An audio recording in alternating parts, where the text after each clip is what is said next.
बिस्मिल्लाहिर्रहमानिर्रहीम। अस्सलाम वालेकुम नाज़रीन, आप यूट्यूब चैनल देख रहे हैं। मैं इमरान खान हूँ और सबसे बड़ी खबर जो पाकिस्तान में चल रही थी वो तो अरशद नदीम साहब की वापसी है और उनका इस्तकबाल होना चाहिए, कौमी सतह के ऊपर होना चाहिए और एयरपोर्ट पे उनकी फैमिली को, उनके दोस्तों को, सबको जाने देना चाहिए। सबके पासेस बनाने चाहिए, मीडिया को स्पेशल पासेस बनाकर देने चाहिए और उनकी एक यादगार किस्म की वापसी होनी चाहिए। वो अपने माँ बाप को मिलें, अपने दोस्तों को मिलें, अपने रिश्तेदारों को मिलें और उसके बाद डबल डेकर बस के अंदर वो बैठेंगे और लाहौर का एक चक्कर लगाएंगे।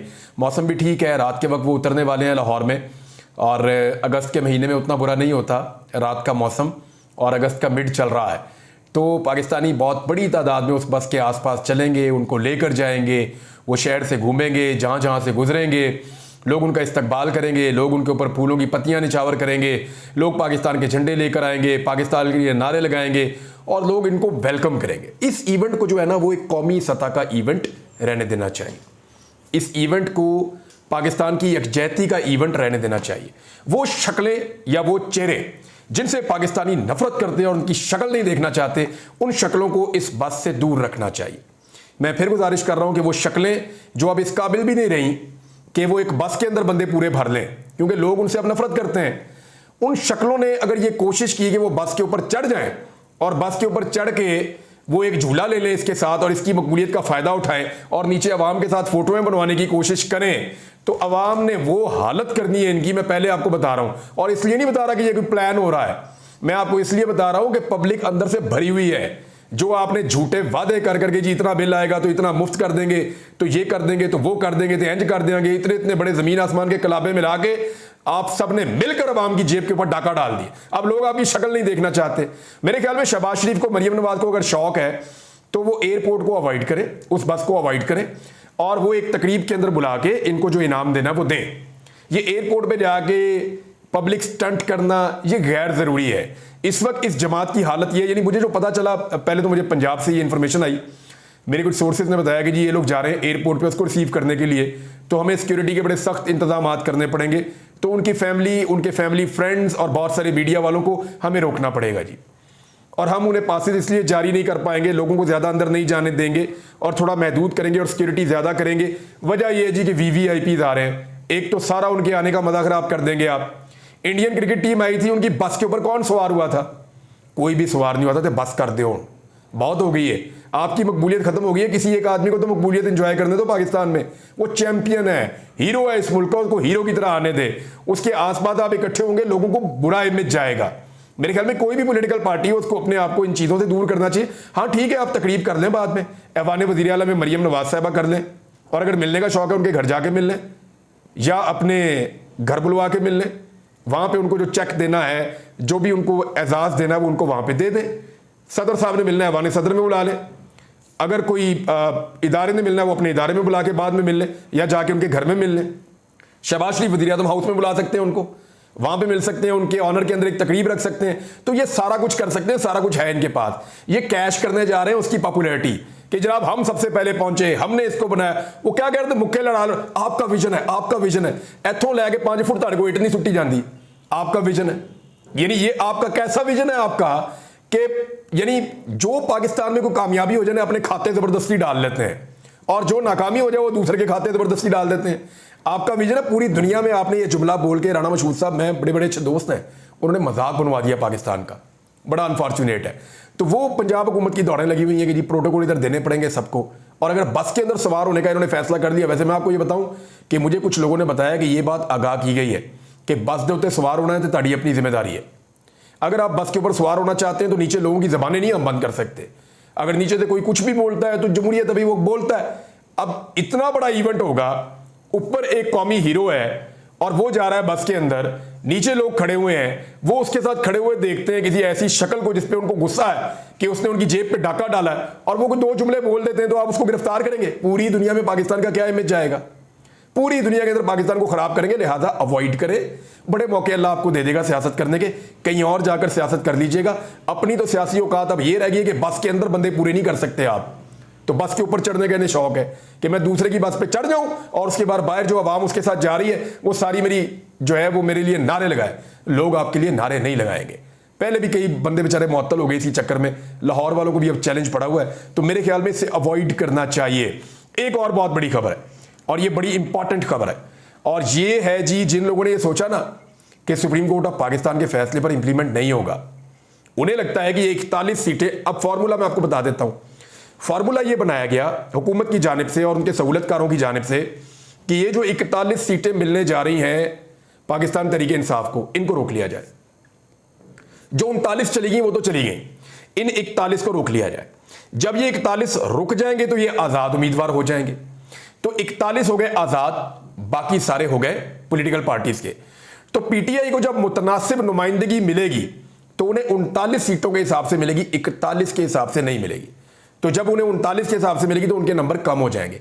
ये 41 आजाद उम्मीदवार होंगे और कुछ मखसूस नशिस्तें मुतनासिब नुमाइंदगी के तौर पे बाकी जमातों को भी मिल जाएंगी। तो पीडीएम का जो नुकसान फर्ज करें 20 सीटों का हो रहा था, तो वो कम होकर अब 8-10 सीटों का रह जाएगा। और वो पूरा करने के लिए इतने सारे आजाद यहां फिर रहे, तो उन्हें मजबूर किया जा सकता है आईनी तरमीम में, क्योंकि आजाद रुकन असेंबली के ऊपर डिफेक्शन क्लॉज भी नहीं लगती। तो अब इनका ये फार्मूला था, लेकिन उस फार्मूले पे पानी फेंक दिया जस्टिस मंसूर अली शाह साहब ने। उन्होंने कहा क्या, उनका आग लगा देने वाला स्टेटमेंट है। बहुत सारे लोग छलांगे मार रहे हैं, तत्ते तवे पे बैठे हुए हैं। उसकी वजह मैं आपको बताता हूं, जरा स्टेटमेंट आप सुने, मैं आपको पढ़ के सुनाता हूं कि जस्टिस मंसूर अली शाह साहब ने एक तकरीब में क्या कहा फैसले पर अमल दरामद के हवाले से, और कितनी दफा कहा आप हैरान हो जाएंगे। यानी बार बार कहा, 1 दफा, 2 दफा, 3 दफा, 4 दफा, 5 दफा, बार बार उन्होंने कहा। और कैसे कहा, जरा ये अल्फाज आप देखें। हाल ही में हमने कहा, हमने हाल ही में भी ये बात की है, ये बात बिल्कुल क्लियर कर लें, ये कभी नहीं हो सकता कि सुप्रीम कोर्ट की जजमेंट पर अमल दरामद ना हो। बड़ा जोर देकर उन्होंने कहा यह नहीं हो सकता, ये आइन में है, ये आइन की खिलाफ वर्जी होगी अगर ऐसा सोचा जाएगा तो। क्योंकि इंतजामी इदारों को समझना है कि उनके पास कोई रास्ता नहीं है। बड़ा क्लियर कर दिया, इंतजामी इदारे जिन्होंने इंप्लीमेंट करना है, इलेक्शन कमीशन हो गया, गवर्नमेंट हो गई, इन्होंने कौमी असेंबली होगी, इन्होंने इंप्लीमेंट करना है। इंतजामी इदारे इसको समझें, उनको समझना होगा कि उनके पास कोई रास्ता नहीं है, उन्होंने इंप्लीमेंट करना है। सुप्रीम कोर्ट के अहकामात को मानने के अलावा उनके पास कोई रास्ता नहीं है। और ये मैं नहीं कह रहा, ये आईने पाकिस्तान कह रहा है, आइन का ये स्ट्रक्चर है और ये अथॉरिटी ड्रॉ करती है सुप्रीम कोर्ट ऑफ पाकिस्तान आइन से। पाकिस्तान का आइन पाकिस्तान सुप्रीम कोर्ट को ये अथॉरिटी देता है कि उसके फैसलों पर अमल दरामद होना है, और ये आइन में लिखा है, मैं नहीं कह रहा, किसी और डॉक्यूमेंट से नहीं हो रहा, ये आइन से हो रहा है। यानी कहीं और नहीं लिखा हुआ, आइन के अंदर लिखा हुआ है। किसी के पास चॉइस ही नहीं है, कोई ऑप्शन नहीं है कि वो बयान करे कि ठीक है या नहीं है या गलत है। यानी ये जो कहा गया ना एक अकलियती फैसले में, इख्तलाफी फैसले में, कि जनाब गैर आईनी चीज के ऊपर अमल दरामद ना करो, किसी के पास चॉइस ही नहीं है। ये तो चॉइस है ही नहीं कि ठीक है या गलत करें। आइन कहता है ये फैसला है, इस पर अमल दरामद होना है। फिर कहा उन्होंने यही तरीका है, या फिर तब्दील कर दें सारा स्ट्रक्चर, कुछ और बना लें, यानी आइन ही तब्दील कर दें अगर आपने करना है तो। उसके लिए तो इनके पास मेजॉरिटी है नहीं, ये कर नहीं पाएंगे। मगर इस वक्त का जो आइन है, जो इस वक्त पाकिस्तान में है और जो उसका स्ट्रक्चर है, उसके मुताबिक तो यही पोजीशन है और इसे डिसरिगार्ड और डिले नहीं किया जा सकता, यानी इसके अंदर ताखीर नहीं की जा सकती किसी फैसले को भी, वरना आप सारा लीगल सिस्टम बिगाड़ कर रख देंगे। यानी जो आप करना चाहते हैं ना, जो हुकूमत की ख्वाहिश है, उन्होंने कहा जी आप तो सारा लीगल सिस्टम बिगाड़ कर रख देंगे, इसका सारा बैलेंस आप खराब कर देंगे। आइन का और लीगल सिस्टम का अगर आप इस तरफ चल पड़े कि फैसलों पर अमल दरामद नहीं होना चाहिए, ये हो नहीं सकता। उन्होंने एक बार फिर कहा कि आप ये कैसे कह सकते हैं फैसलों पर अमल दरामद नहीं होना चाहिए, ये हो ही नहीं सकता। ये सेपरेशन ऑफ पावर के भी खिलाफ है।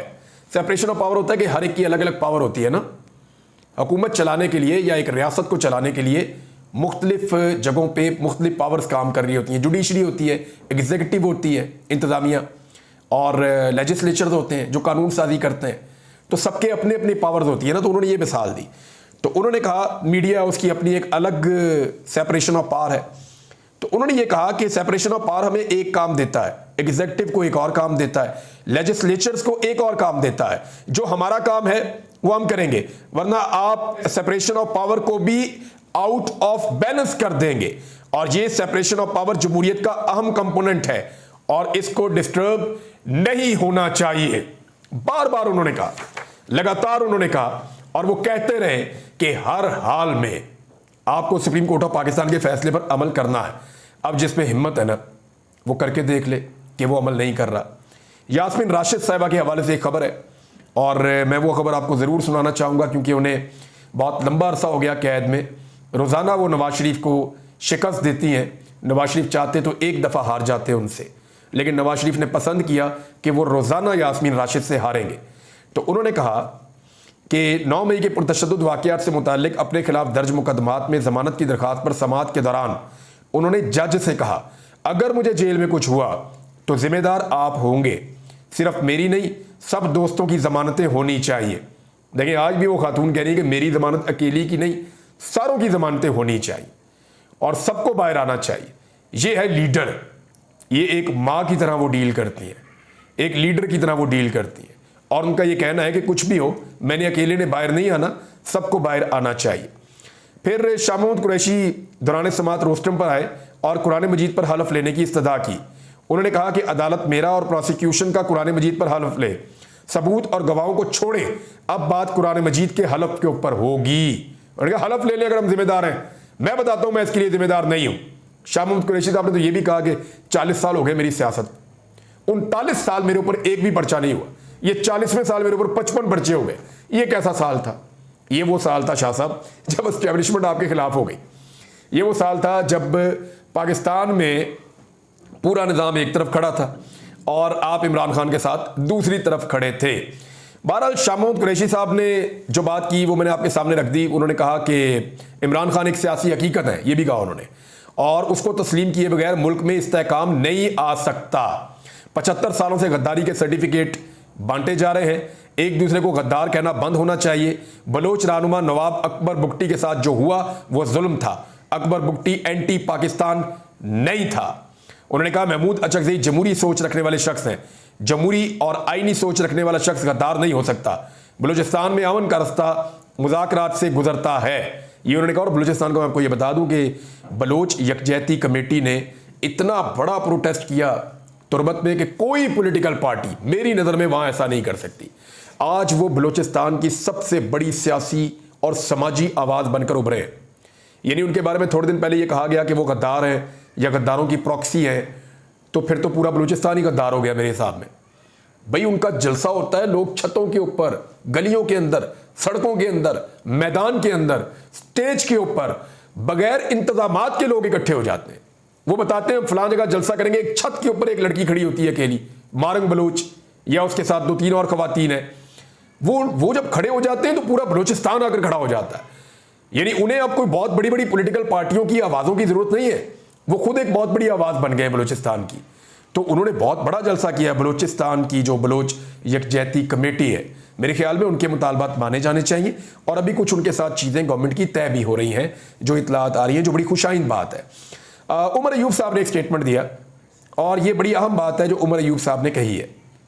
उन्होंने कहा कि फौज, FC, इंटेलिजेंस एजेंसियां रियासत की मुलाजिम हैं, इदारों को अपनी हुदूद में रहना चाहिए। इमरान खान 9 मई की CCTV फुटेज के लिए केस करेंगे, ये भी उन्होंने कह दिया। दो चीजें हो गई, इमरान खान साहब कह रहे हैं 9 मई की मैं CCTV फुटेज भी मांगूंगा और 9 मई पे मैं रेंजर्स के ऊपर मुकदमा करूंगा जिन्होंने मुझे गैर कानूनी तौर पे इस्लामाबाद हाई कोर्ट से अगवा किया था। ये दो चीजें इमरान खान साहब कह रहे हैं, उसमें काफी लोग जख्मी भी हो गए थे। अच्छा, ये अब क्योंकि पाकिस्तान तहरीक इंसाफ इस वक्त एक ऐसी पोजीशन में जहां वो ये चाहते हैं कि इदारे अपने रोल में वापस जाएं, तो वो बार बार तनकीद करते हैं एस्टेब्लिशमें के ऊपर, एजेंसियों के ऊपर, फौज के ऊपर, कि वो अपने आईनी रोल के अंदर रहें, सियासत में मुदाखलत ना करें। जब माजी में दूसरी पॉलिटिकल पार्टी अपोजिशन में थी तो वो भी यही मुतालबात करती थी। मेरे ख्याल में जब तक कि पाकिस्तान की सारी पॉलिटिकल पार्टीज इस एक नुक्ते पे इकट्ठी नहीं हो जाती और एक चार्टर नहीं बन जाता कि आज के बाद हम हर हाल में, यानी चार्टर ऑफ डेमोक्रेसी करने वाली सारी पार्टियां इस वक्त जो है वो हाथ में बूट पॉलिश पकड़ के रेस लगी हुई है कि ज्यादा अच्छी पॉलिश मैं करता हूं या ज्यादा अच्छी पॉलिश मैं करती हूं, ये मुकाबला चल रहा है। तो ये करने की बजाय सारे मिलकर बैठ के अपने इदारों को उनके आईनी रोल के अंदर लेकर जाएं ताकि पाकिस्तान में जमहूरियत सही तरह आगे बढ़े और आप अपनी जिम्मेदारी अदा करें, इदारे अपनी जिम्मेदारी अदा करें, फिर पाकिस्तान आगे बढ़ जाएगा। बहरहाल उमर अयूब साहब का स्टेटमेंट मैंने आपके सामने रखा। हाजी इम्तियाज चौधरी साहब जो मेंबर कौमी असम्बली हैं, जिन्हें अगवा किया गया था, उनके लिए इतला आई है गुजरांवाला से, जेल से, कि उनकी हालत बहुत ख़राब है। ये उनकी फैमिली से भी मेरी बात हुई है और वो ये बता रहे हैं कि 3 दिन हो गए गुजरांवाला जेल के अंदर उनको फैमिली से नहीं मिलने दिया जा रहा, किसी से मुलाकात नहीं करवाई जा रही, बल्कि उनके ऊपर बहुत ज़मीन तंग की हुई है हाजी साहब के ऊपर, और जेल के अंदर भी कोई लोग उनको नहीं मिल पा रहे। लेकिन ये इतला आई है कि जेल में उनकी अपनी हालत बहुत ख़राब है, और यानी जेल के अंदर क्या एक और जेल बनी हुई है, ये भी उनकी फैमिली ने मेरे से सवाल किया तो मैंने आपके सामने रख दिया। एक्चुअली ये तो अब स्पीकर कौमी असम्बली को चाहिए कि उनको बुलाएं ताकि वो असम्बली में आकर बताएं और उनकी हालत देखें कि उनकी हालत क्या कर दी गई है। जमात इस्लामी ने दो काम एक साथ कर दिए, बड़े अजीब है। एक तो मैंने आपसे कहा ना कि जमात इस्लामी का धरना पाकिस्तान की तारीख का वो वाहिद धरना है जो जिस दिन खत्म हुआ उस दिन वो बिजली की कीमत कम करने के लिए आए थे और बिजली की कीमत ज्यादा करवाकर वो खत्म हुआ। अब वो कह रहे हैं जी 45 दिन का टाइम दे रहे हैं, 45 दिन में शहबाज शरीफ ने ना किया हम वापस आएंगे, लेकिन सेम टाइम में कह रहे हैं हम लाहौर में धरना देने भी जा रहे हैं। तो मैंने आपको ये कहा था कि जमात इस्लामी फंस गई है, जमात इस्लामी के पास अब कोई रास्ता नहीं है, अब वो सिर्फ फेस सेविंग ढूंढ रही है कि हमें किसी तरह फेस सेविंग मिल जाए। लेकिन इस मामले में उन्हें फेस सेविंग मिलेगी नहीं, सिर्फ एक ही तरीका है कि वो अपोजिशन इत्तेहाद के साथ शामिल हो जाए और विकेट के दोनों तरफ खेलना बंद कर दें। अब तक के लिए इतना ही, अपना ख्याल रखिएगा, अपने इस चैनल का भी। अल्लाह हाफिज़।